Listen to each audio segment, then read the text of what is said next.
Katanya 19 juta lowongan kerja, tapi jumlah pengangguran kok 18,95 juta. Katanya 19 juta lowongan kerja, tapi kok banyak PHK. Katanya 19 juta lowongan kerja, tapi jumlah kemiskinan kok 24,6 juta. Katanya 19 juta lowongan kerja, tapi job fair kok ricuh. Oh iya, itu kan membludak karena antusias, bukan karena jumlah lowongan terbatas. Gob. Setiap orang pasti setuju, punya pekerjaan itu bukan cuma soal cari uang, tapi soal martabat, rasa aman, dan masa depan. Tapi kenyataan di Indonesia saat ini, lapangan kerja yang tersedia jauh dari kata cukup, bahkan buat mereka yang sudah berusaha keras. Data resmi dan pengalaman sehari-hari kita tunjukkan hal itu. Banyak yang sudah berpendidikan, bahkan lulusan perguruan tinggi, tetap kesulitan mendapat pekerjaan yang sesuai dengan harapan dan kualifikasi mereka. Padahal, mereka inilah yang digadang-gadang sebagai generasi penerus. Ironisnya, di tengah situasi sulit ini, sering kita dengar narasi dari pemerintah atau beberapa pihak yang seolah menyarankan, anak muda jangan pilih-pilih pekerjaan. Sebuah pernyataan yang mungkin terasa mengabaikan aspirasi akan pekerjaan layak, jenjang karir yang jelas, dan masa depan yang lebih baik. Bukan sekadar yang penting kerja tanpa jaminan kesejahteraan. Di sisi lain, banyak yang akhirnya terpaksa bekerja di sektor informal dengan penghasilan tak pasti dan minim perlindungan. Fenomena ini semakin pelik karena seringkali kualifikasi dan kerja keras saja tidak cukup. Ada faktor X yang tak terlihat, yaitu koneksi orang dalam, yang bisa melangkahi mereka yang mungkin lebih pantas, menambah frustrasi dan rasa ketidakadilan. Situasi ini diperparah dengan persaingan yang semakin ketat, bukan hanya antar sesama pencari kerja lokal, tapi juga dengan tantangan globalisasi dan otomatisasi yang mulai merambah berbagai sektor, menuntut adaptasi skill yang berkelanjutan. Jadi, dalam video ini, kita akan kupas tuntas kenapa lapangan kerja di Indonesia masih minim. Apa saja faktor utama yang menyebabkannya? Mulai dari struktur ekonomi kita yang mungkin masih terlalu bergantung pada sektor-sektor padat modal ketimbang padat karya dan kurang terdiversifikasi. Kemudian, kesenjangan antara keterampilan teoritis yang diajarkan di dunia pendidikan dan kebutuhan industri yang sangat dinamis serta praktis, hingga apakah investasi yang masuk sudah tepat sasaran dalam menciptakan lapangan kerja berkualitas dan merata di seluruh wilayah, bukan hanya terpusat di kota-kota besar. Kita juga akan melihat bagaimana regulasi yang tumpang tindih, birokrasi yang berbelit, minimnya perlindungan bagi pekerja rentan seperti pekerja kontrak dan lepas, serta praktik jalur khusus tadi, turut mempengaruhi sulitnya mendapatkan pekerjaan yang layak. Lebih jauh, kita juga akan mempertanyakan sejauh mana janji-janji kampanye, termasuk yang pernah disampaikan oleh kepemimpinan baru seperti Gibran, terkait penciptaan lapangan kerja masif. Jika 4 langkah tadi bisa kita penuhi, insya Allah akan terbuka 19 juta lapangan pekerjaan. Bohong, yang bener. Benar-benar menyentuh akar permasalahan struktural ini dan mulai menunjukkan hasil nyata di lapangan. Karena, di balik angka statistik pengangguran dan setengah pengangguran, ada cerita tentang mimpi yang tertunda, potensi yang belum teraktualisasi, keluarga yang berjuang untuk memenuhi kebutuhan sehari-hari, bahkan hingga tekanan mental dan sosial yang dialami para pencari kerja. Ada kegelisahan anak muda yang baru lulus, khawatir akan masa depan mereka, dan ada kekhawatiran mereka yang mendekati usia tidak produktif, namun belum memiliki jaminan hari tua yang layak. Ini bukan sekadar masalah ekonomi, tapi juga persoalan sosial dan kemanusiaan yang menyentuh kehidupan jutaan orang, dan berpotensi menggerus kohesi sosial jika tidak ditangani dengan serius. Kita akan melihat secercah harapan dari inovasi di sektor UMKM yang terbukti tangguh dan menjadi penyerap tenaga kerja signifikan, potensi ekonomi digital yang terus berkembang, namun juga perlu diiringi peningkatan literasi digital dan perlindungan data bagi penggunanya. Pentingnya penguatan pendidikan vokasi yang benar-benar link and match dengan industri, hingga pentingnya kolaborasi strategis antara pemerintah, swasta, akademisi, dan masyarakat sipil untuk menciptakan ekosistem yang kondusif. Ini tentang bagaimana kita bersama-sama bisa mendorong lahirnya pekerjaan-pekerjaan baru yang lebih adil, layak, dan berkelanjutan untuk semua. Bukan hanya solusi jangka pendek, tapi perubahan sistemik untuk generasi mendatang. Kalau lu merasa konten kayak gini penting, bukan cuma sekadar tontonan, tapi ruang buat kita mikir bareng, lu bisa dukung proses kreatif ini lewat link yang ada di deskripsi. Setelah kita melihat gambaran besar tantangan lapangan kerja di Indonesia, sekarang mari kita mulai membongkar satu persatu akar persoalannya. Sesuai janji di awal, kita akan mengupas tuntas berbagai faktor penyebabnya. Untuk memulai, kita akan fokus pada fondasi paling dasar. Bagaimana sebenarnya struktur ekonomi Indonesia saat ini, dan mengapa ini berkontribusi besar pada minimnya ketersediaan pekerjaan. Banyak analisis menunjukkan bahwa ekonomi kita selama ini memiliki karakteristik tertentu yang kurang optimal dalam menyerap tenaga kerja secara masif. Mari kita lihat lebih dekat. Salah satu isu utama adalah kecenderungan ekonomi kita yang lebih banyak bertumpu pada sektor-sektor padat modal, bukan padat karya. Apa artinya? Sektor padat modal, seperti industri pertambangan skala besar, perkebunan monokultur dengan mekanisasi tinggi, atau beberapa manufaktur teknologi canggih, memang bisa menghasilkan nilai ekonomi yang signifikan. Namun, investasi yang masuk lebih banyak dialokasikan untuk pembelian mesin, teknologi, dan infrastruktur fisik.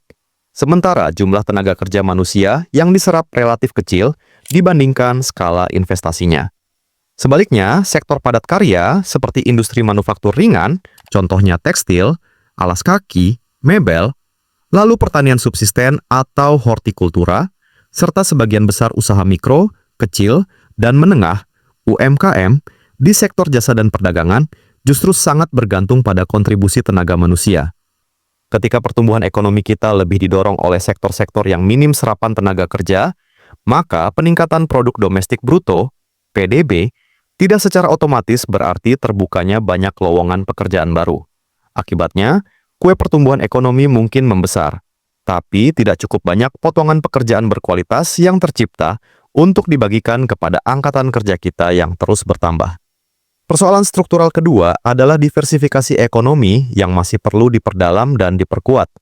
Indonesia memang kaya akan sumber daya alam.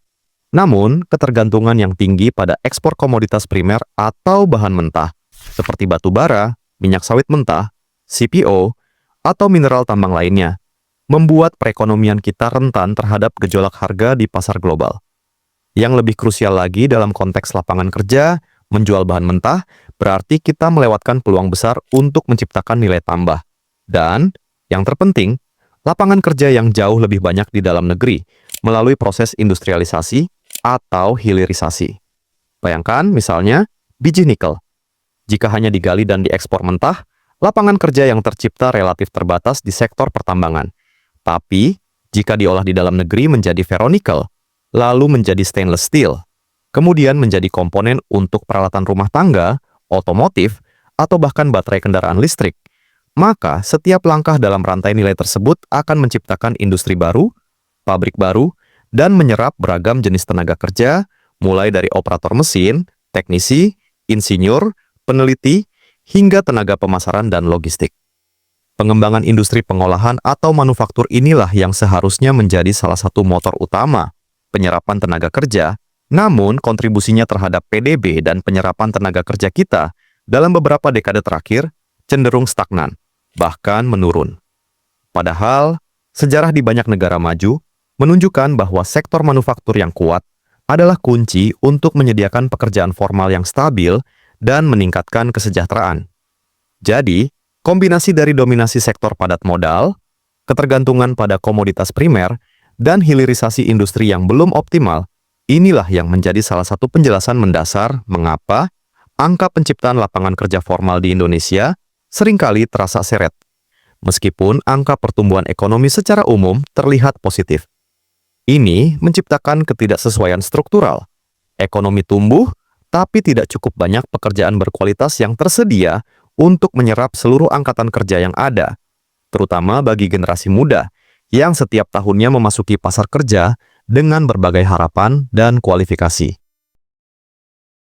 Di balik isu minimnya lapangan kerja, ada satu masalah mendasar yang sering luput dari sorotan: ketidaksesuaian antara pendidikan dan kebutuhan industri. Banyak lulusan, baik dari SMK, D3, maupun perguruan tinggi, masuk ke dunia kerja dengan bekal yang ternyata tidak cukup relevan. Kurikulum yang terlalu teoritis, minimnya pengalaman praktis seperti magang, serta kurangnya penekanan pada soft skills jadi masalah utama. Kebutuhan industri berubah cepat, tapi sistem pendidikan kita masih berjalan lambat. Akibatnya, perusahaan sering kesulitan menemukan kandidat yang siap kerja, sementara para pencari kerja kecewa karena merasa ijazah mereka tidak cukup menjamin pekerjaan. Masalah ini makin berat dengan masuknya disrupsi teknologi. Otomatisasi dan artificial intelligence mulai menggantikan pekerjaan rutin. Tapi bukan berarti pekerjaan hilang. Yang berubah adalah bentuk dan keterampilannya. Kita dituntut untuk terus belajar, menyesuaikan diri, dan menguasai keterampilan digital. Tapi kalau tidak ada sistem yang mendukung upskilling dan reskilling secara luas dan merata, maka sebagian besar tenaga kerja kita akan tertinggal dalam persaingan. Tapi masalahnya belum berhenti di situ. Bahkan bagi mereka yang sudah punya kualifikasi dan keterampilan, jalan menuju pekerjaan yang layak masih penuh hambatan. Salah satunya adalah praktik orang dalam dan nepotisme. Kamu tahu lowongan pekerjaan di perusahaan ini dari mana? Dari bapak saya, kebetulan dia pemilik perusahaan ini. Aden, sehat? Bukan rahasia lagi, banyak peluang kerja, promosi, atau akses proyek yang jatuh ke tangan orang yang punya koneksi, bukan yang paling kompeten. Ini merusak prinsip meritokrasi dan menurunkan motivasi banyak anak muda yang ingin berjuang dengan jujur. Dan di tengah kondisi ini, muncul narasi klasik dari sejumlah tokoh. Anak muda, jangan pilih-pilih kerja. Sekilas terdengar logis. Tapi dalam banyak kasus, pernyataan ini justru terasa menyederhanakan masalah. Anak muda bukan malas atau manja, mereka realistis. Banyak pekerjaan yang tersedia memang tidak layak. Upah rendah, tidak ada jenjang karir, tanpa perlindungan sosial. Jadi wajar kalau mereka menolak, bukan karena gengsi, tapi karena ingin hidup yang lebih baik, setidaknya setara dengan usaha pendidikan yang telah mereka tempuh. Kombinasi dari kesenjangan keahlian, tekanan disrupsi teknologi, praktik tidak adil, dan narasi yang tidak empatik inilah yang menciptakan ekosistem pencarian kerja yang penuh tekanan dan ketidakpastian, terutama bagi generasi muda. Ini bukan sekadar soal kekurangan lapangan kerja, tapi soal kualitas peluang dan keadilan dalam mengaksesnya. Setelah membahas struktur ekonomi, tantangan SDM, pendidikan, dan realitas sosial, kini kita masuk ke dimensi penting lainnya, peran kebijakan, investasi, dan tata kelola pemerintahan dalam membentuk ketersediaan serta kualitas lapangan kerja. Sebab, tanpa kebijakan yang tepat dan komitmen politik yang kuat, masalah-masalah sebelumnya akan sulit diurai. Mari mulai dari investasi. Meski Indonesia aktif menarik investasi, pertanyaannya, apakah investasi ini betul-betul menciptakan lapangan kerja yang luas, layak, dan berkelanjutan? Banyak investasi besar justru masuk ke sektor padat modal, bukan padat karya. Selain itu, persebarannya tidak merata, masih terkonsentrasi di Jawa dan kota-kota besar.